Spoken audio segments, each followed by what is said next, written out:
my favorite images of Jesus comes from the Gospel of John, chapter 13. He and the disciples are gathered for a meal to celebrate the Passover.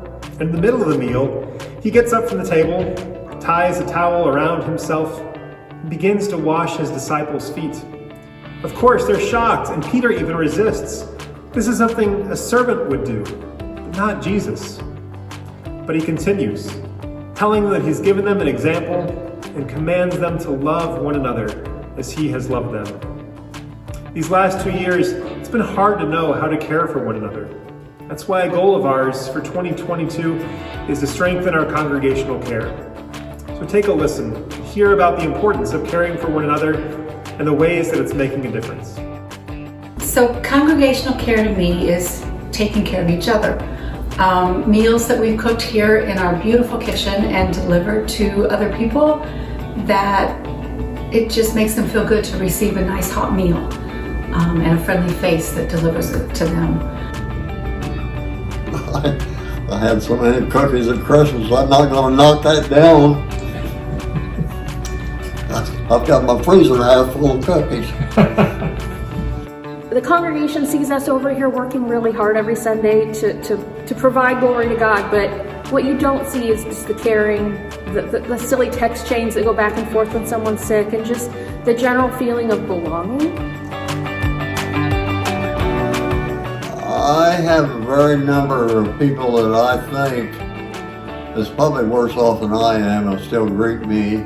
I mean, as I sit there, as they're taking the Holy Communion, I think then they go by me and speak to me and tap me on the shoulder and how you doing? And I'm sure those people don't just come up and tap me on the shoulder without saying a prayer or two. But the smiles on faces when you walk in the door and people blowing kisses across the room or doing this to each other and looking at each other across the room, that's very special to me. So.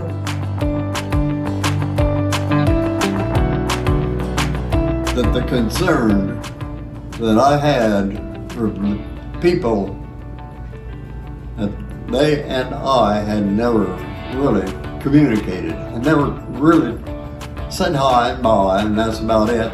But so far as having a conversation, we hadn't. Yet they were so concerned, or the presentation was concerned anyway, about my health. Mm-hmm. And I thought, I can't believe that. It's not just a group that works really hard to make beautiful music for God and for the service, but it's just a wonderful group of people that I honestly don't know what I would have done without this last year. Sorry, I get emotional. I think we do a good job of congregational care, and I want to always continue that because it is very important. I think we got a swell church. I really do.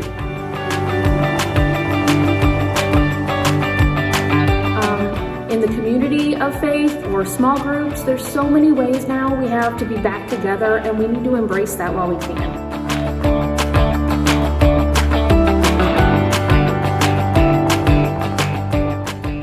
We have a bunch of caring people in our church, I'll say that.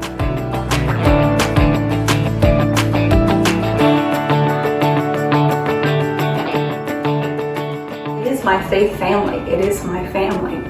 And I feel the care and the love here all the time. We're very good at that. We are very good at that, and that's great. This year, let's strengthen our congregational care as we care for one another and care for our neighbors as well. We can do it together in organized ways, like making meals in the kitchen or delivering food bags. But as you've heard, it's also as easy as just putting your hand on a shoulder or giving a smile. Do you have any ideas that you'd like to share? Together, let's grab some towels, wash feet, and love one another as we strengthen congregational care.